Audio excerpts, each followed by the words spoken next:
चन्द्रविभूषण चन्द्रपुरोगैर्वन्द्यपदाम्बुरुहं पवमानं चन्द्रविभूषण चन्द्रपुरोगैर्वन्द्यपदाम्बुरुहं पवमानम्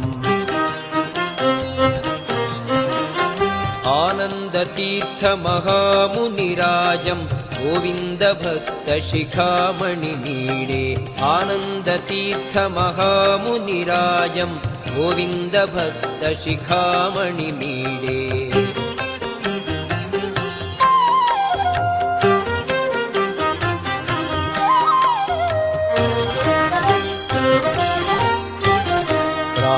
प्राणगणाधिपतिं भुवि वाणी प्राणसमं दययाख्यवतीर्णं प्राणगणाधिपतिं भुवि वाणी प्राणसमं दययाख्यवतीर्णम्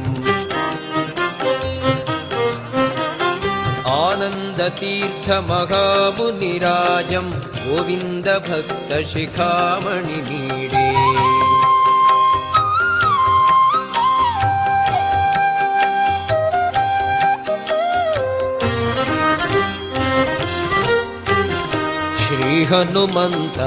श्रीहनुमन्तमनन्तभुजिष्यं लङ्घितसिन्धुमुदस्तमहीघ्रं श्रीहनुमन्तमनन्तभुजिष्यं लङ्घितसिन्धुमुदस्तमहीघ्रम्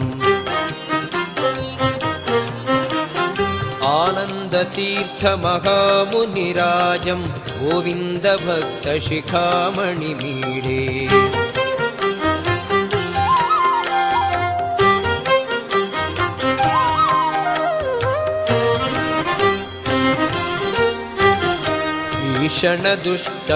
भीषणदुष्टकुलान्तकभीमं भीममभीतिदमिष्टजनानां भीषणदुष्टकुलान्तकभीमं भीममभीतिदमिष्टजनानाम्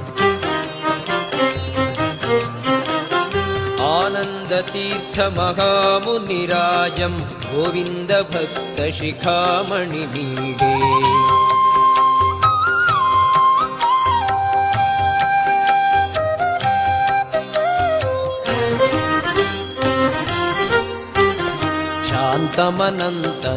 शान्तमनन्तनिशान्तसमाह्वे शान्तकुलेखकुले किल जातं शान्तमनन्तनिशान्तसमाह्वे शान्तकुलेखकुले किल जातम् आनन्दतीर्थमहामुनिराजं गोविन्दभक्तशिखामणिमीडे